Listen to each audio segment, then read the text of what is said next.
Bonjour! Alors aujourd'hui, on va parler des produits basiques et des produits acides. Produits basiques, c'est possible que tu n'en aies jamais entendu parler, en tout cas pas de cette façon-là, pas avec ce mot-là. Par contre, tu en utilises dans la vie de tous les jours. Produits acides, je suis pas mal sûre que ça, tu en as déjà entendu parler. Donc, ça va nous arriver parfois de goûter quelque chose, on va dire que ça a un goût acide. Donc, effectivement, dans notre alimentation, il y a plusieurs produits qui sont acides, on les verra tout à l'heure. Maintenant, à part dans l'alimentation, ce que je peux vous montrer aussi, c'est que l'acidité et la basicité, il y en a peut-être qui ont été mis en contact avec ça à travers la piscine. Ceux qui ont une piscine à la maison, qui ont déjà vu ces petits trucs-là ici pour aller mesurer l'acidité de l'eau. En fait, on appelle ça plutôt le pH de l'eau. Donc, ça peut soit se faire avec un petit système comme celui-là où est-ce qu'on met des petites gouttes à l'intérieur, ou encore il y a des petites bandes qui peuvent aussi être trempées dans l'eau et qui vont changer de couleur. En fait, à quoi ça sert tout ça? C'est de s'assurer que l'eau a un pH, donc si je l'écris ici, là, un pH qui est favorable à la bonne santé de l'eau. Donc, on ne voudrait pas avoir un pH, par exemple, où est-ce qui serait trop basique et qui pourrait favoriser finalement la prolifération de bactéries à l'intérieur de notre piscine. Et à ce moment-là, on pourrait attraper des maladies comme des otites ou autres. Donc, c'est une autre utilité de ce qu'on appelle le pH. Alors, le pH, c'est quoi? Bien, le pH, c'est d'aller voir si une substance est acide ou si une substance est basique ou encore une substance peut être neutre, c'est-à-dire ni acide ni basique. Alors, on va aller voir ça tout de suite ensemble. Donc, tu prends ton origine à la page 121 avec tes surligneurs. Donc, on va aller voir acidité et basicité. On commence tout de suite avec les produits qui sont acides. Alors, on vous dit par exemple ici, le jus de citron, c'est quelque chose d'acide, le vinaigre aussi. Je disais tantôt qu'il y avait plusieurs aliments dans notre alimentation. Les boissons gazeuses, par exemple, le Coke aussi est très, très acide. Des tomates, c'est acide aussi. Et il faut faire attention justement quand on mange pour ne pas manger trop acide. Parce que déjà, notre estomac est très, très acide. On le verra tantôt, le taux d'acidité. Donc, il peut arriver à ce moment-là qu'il y a des gens qui vont faire des ulcères d'estomac parce qu'il y a trop d'acidité dans l'estomac.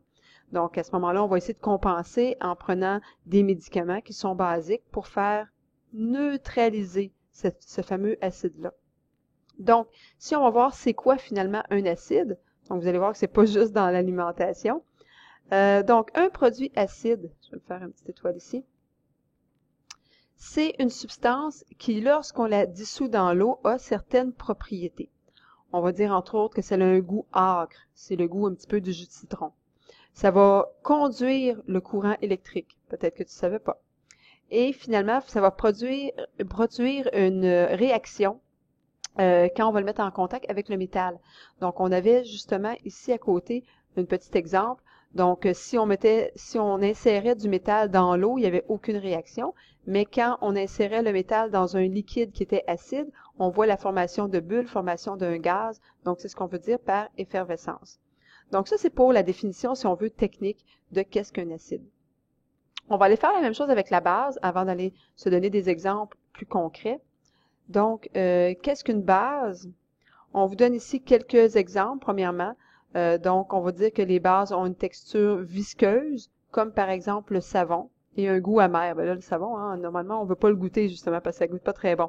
Mais les produits nettoyants vont très souvent être des produits qui vont être basiques. Alors, dans la définition de la base, ici, on vous dit que cette substance-là, lorsqu'on la dissout dans l'eau, a aussi certaines propriétés. Un goût amer, une texture visqueuse, gluante un peu, et va aussi conduire le courant électrique, tout comme les produits acides. Fait important, on note juste en bas qu'il est possible de mélanger un acide avec une base. Et à ce moment-là, on va venir neutraliser un peu les effets de l'acide et les effets d'une base.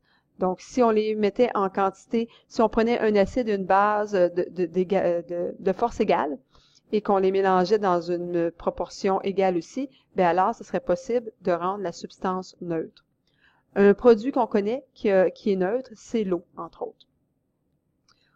On s'en va à la page 122 pour aller voir justement des exemples un petit peu plus concrets. Donc, à la page 122, on nous montre l'échelle de pH. Donc, je reviendrai souligner, là, je vais juste vous montrer un petit peu l'échelle de pH. L'échelle qui va varier de 0 à 14. 0 étant les produits extrêmement acides. Et là, plus je monte en chiffre jusqu'à 6, et là, j'ai les produits légèrement acides. Ensuite, quand j'arrive à 7, j'ai un produit qui est neutre.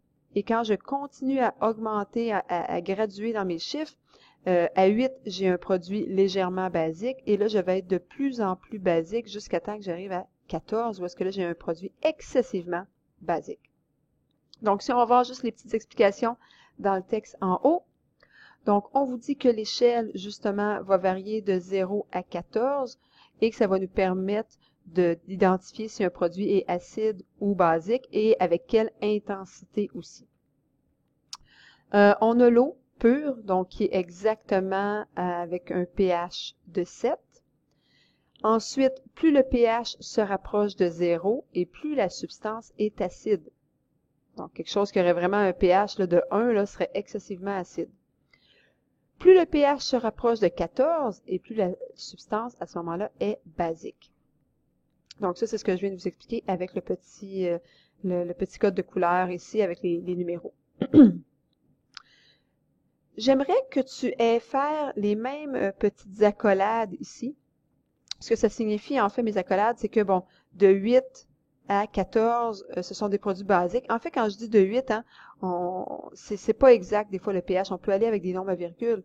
Donc, de 7,7, je pourrais dire à 14, ce serait des produits basiques. En fait, une substance neutre, c'est une substance qui est exactement avec un pH de 7. Donc, ici, j'ai fait une accolade pour dire que, bon, de 14 jusqu'à 8, j'ai mes substances basiques. À 7, c'est exactement une substance à ce moment-là qui est neutre.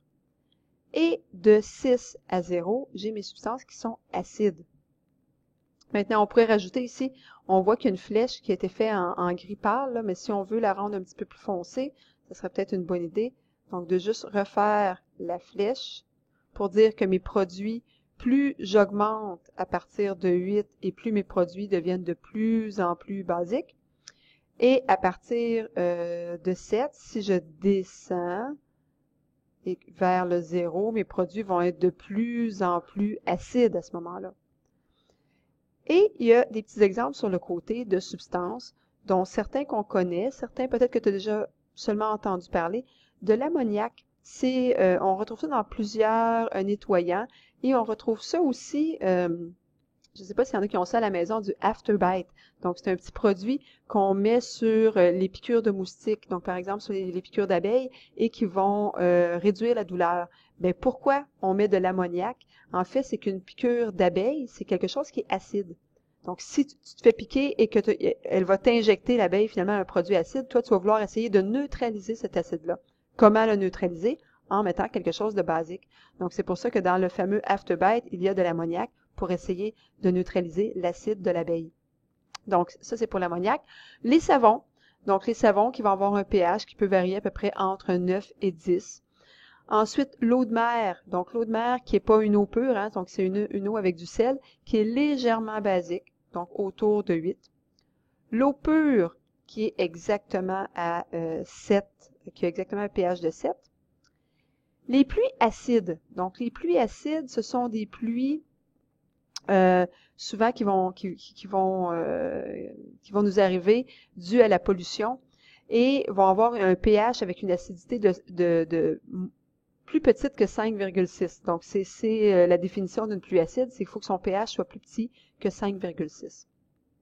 On a le jus d'orange, jus de pomme qui sont des produits acides, le vinaigre qui est un produit acide. On n'a pas mis ici le coke, mais le coke a une acidité, il me semble, de mémoire, qui est autour du 2 à peu près. Même chose pour les produits tels le Red Bull, qui a une acidité à environ de 2. On s'aperçoit aussi que l'acide gastrique, qui est l'acide de notre estomac, est exactement à 2. Donc, c'est très acide. C'est justement pour venir décomposer les aliments pour la digestion. Donc, ceux que j'ai soulignés ici, je les trouve importants. Donc, j'aimerais ça que tu sois capable de me nommer des produits acides ou des produits basiques. Donc, on en a souligné quelques-uns ici, puis on en verra d'autres en laboratoire. Donc, ça conclut le cours d'aujourd'hui. et on va voir tout ça dans un labo. Les dates, il me semble que c'est le 15 et le 16 décembre. À bientôt!